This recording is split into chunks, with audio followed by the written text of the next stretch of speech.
All right, so it's been about a week since The Only Way has come out, the new update for Guild Wars 2's Visions of Eternity's expansion. And we've gotten to be able to test out all of the features of it. We've gotten to see it, and we've kind of gotten a feel. And I'm going to give my honest opinion of what I think this new update is doing right, what I think it may be lacking in, and kind of the overall direction of what's going on with Guild Wars 2. So make sure to like the video and subscribe to the channel for more GW2 content, as well as Guild Wars Reforged. All right, so starting out with the new map, Eternity's Garden. I love this map. Personally, I'm just going to say I love it because there's just so much going on.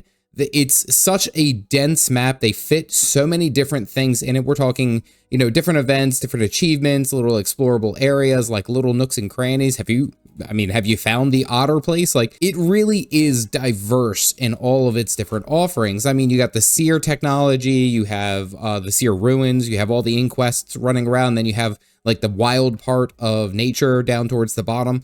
I really liked everything that it ended up doing, and in my opinion, it hit along with what Guild Wars 2 used to do very, very well, where they had this theme, and the theme of the expansion and everything else just kind of carried on very well, and this update has taken that a step further. I use it comparatively to that of like Mistborn Barrens and Bavanisos, and it's like, for Janthier Wilds, I don't know, the first two were like, wow, we're out in the wilds, this is, you know, the Janthier Sentry is just like crazy. This whole place is deadly and it's like rugged. And then Mistborn Barrens felt kind of off. And then Bavanisos felt even further off. And honestly, Eternity's Garden seems like it fits really well with Starlit Wild. But overall, I really like everything that they have done with it thus far. Now, I will admit, if I'm to be objective on it as well, I sometimes feel like it's a bit too dense, like there's too much. I know, how dare I? Oh, I'm complaining because there's too much going on. In some regards, it is. It's a very dense jungle. There's lots of events all happening all at the same time. I mean, the All-Seer event is really cool, carrying over from the Forge. I mean, objectively, if I had to say that, that would be where I would say it loses points. But overall, it's just, it's so great. And I mean, most of the achievements being just like, go out and explore, you know, do the events that are there. That's really cool. It adds more weight to being able to do the open world events and explore that area if you're already doing the open world events that are popping up, you know, like that's how you earn the achievements in there, is just by participating, which I kind of like that idea. That makes it a little bit easier. Now let's go ahead and talk about story, because honestly, I think the story is arguably the best that it has been in quite a while. If I'm to look and compare as far as stories, I wouldn't say that this is on like the same level as like Kralkatork for Living World Season 4, which I still hold as like the best story in this game.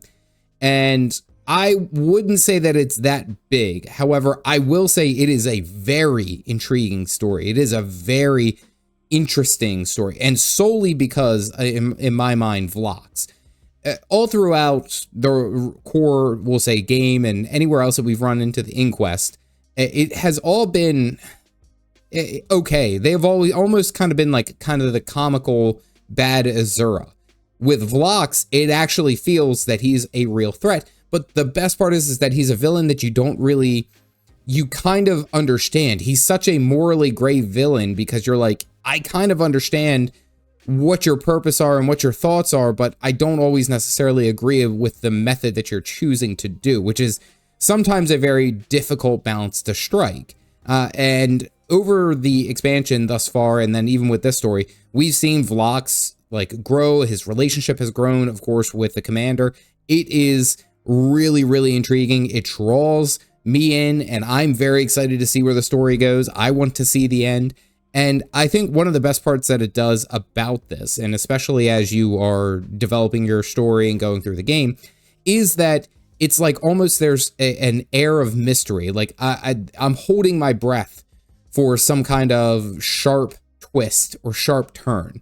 Now, will ArenaNet deliver? I don't know. I don't know. But thus far, it's all being like a breath held up until this point for story, which is not something that I've done for Guild Wars 2 in quite a while. Like, again, at Janthier Wilds, it opened up very strong, really interesting story, but then even from there, it kind of teetered off. And then Secrets of the Obscure, it was kind of, in my opinion, it was all over the place. It was harder for me to follow that. Visions of Eternity, I'm on board. I'm locked in. I'm like, let's figure this out. Let's see where it goes. So without a doubt, I'm really enjoying the story. Vlox is carrying a lot of that weight. It makes the Inquest actually seem like a real threat. So I would say that the story for this, the story update, is on point. That's really good. For this new update, we got two new brand new legendaries, and they were both accessories, which is cool. And I mean, they look great. I haven't looked into the World v World one, but I've seen people have already gotten it. I think Redici, or he's a YouTuber, Redici, got it on the second day. He got it like last Wednesday night. Like, it was ridiculous. He is a brand new legendary. I could not believe it. He's got a guide out on it, but so to me, it can't be overly difficult to get if you participate in World v World, which he has a guide on it. Go and watch it. I'd highly recommend. Stellar Raidens, however, which is probably the more enticing one, which is the one that gives you the glowing halo. I think that it is really cool. However, the problem that I'm running into is just how costly it is. I've been keeping an eye out, and I was kind of trending like I was going to go ahead and try to get it until I saw that it takes 7 million karma just to unlock this accessory, which I'm like, that comparatively, it could be better or worse. I don't remember. I've only ever created Vision as another accessory legendary, and I don't remember it being that taxing. Like, I don't remember it being that like resource heavy, which, you know, maybe that's just the trade-off that I'm going to have to do. I'm going to have to go for, and if I really want to unlock this, but I guess the legendary cost for Stellar Raidens, I think, is quite high, just given itself. And then with the collection of all the glimmering weapons sets that you need to get, it's kind of like it's a lot of grinding in that one zone. Now, again, it's a legendary. Like, come on, Capdad, you know this, but it's more so, it seems further out of reach and less enticing for me to jump up and want to get, I guess is the best way to put it. Not to say that the legendary is bad. If you've already gotten it and you have managed that, that's good to go. But I'm looking at it from a casual's point of view. I don't know if that's going to be one that I'm even going to go for, truth be told. So one of the things that I want to talk about is the new map meta with the All-Seer, which I love. I love how it's so clean on so many cycles. Right? Like, I guess I'm so used to like Battle of Tarir, where you have to break all 4 Octavines at the same time.